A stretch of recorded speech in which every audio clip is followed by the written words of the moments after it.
Now at 5, a controversial bill in the Indiana State House is one step closer to passing. Good evening, I'm Mark Mellinger. And I'm Heather Herron. As we first told you last night on Nightcast, the bill banning gay marriage in the state constitution made it out of committee. Now it goes on to the full House. News Channel 15's Alyssa Ivinson spent the day talking to lawmakers and analysts, and she joins us now with what they had to say.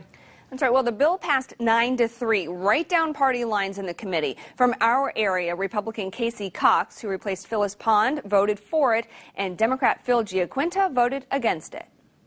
I think we can all be on the right side of history with a no vote. So, Mr. Chairman, I vote no. After weeks of attention, the bill that would let voters decide to change the state constitution by adding a ban on same-sex marriage made it out of committee. We're anxious to get the debate going on the floor next week. This issue has probably trumped everything else, and I don't think it was ever intended to do that, but obviously it is such a controversial issue. When the bill wasn't getting traction in one committee, this week the House Speaker moved it, which raised a lot of eyebrows. I thought it had a better chance of coming out of elections than it did coming out of judiciary. This does to some degree violate the norms. It is not that common that bills get moved.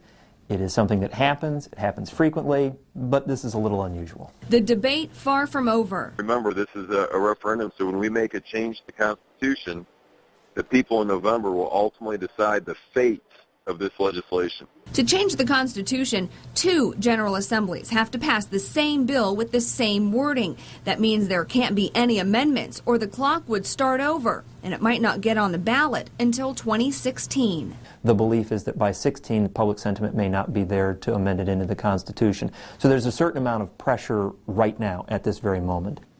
The second and third reads for the bill in the House are next Monday and Tuesday. We can expect a full House vote on Tuesday. Then if the Senate passes it without any changes, you would see it on the ballot this November. Mark? And we thank you, Alyssa.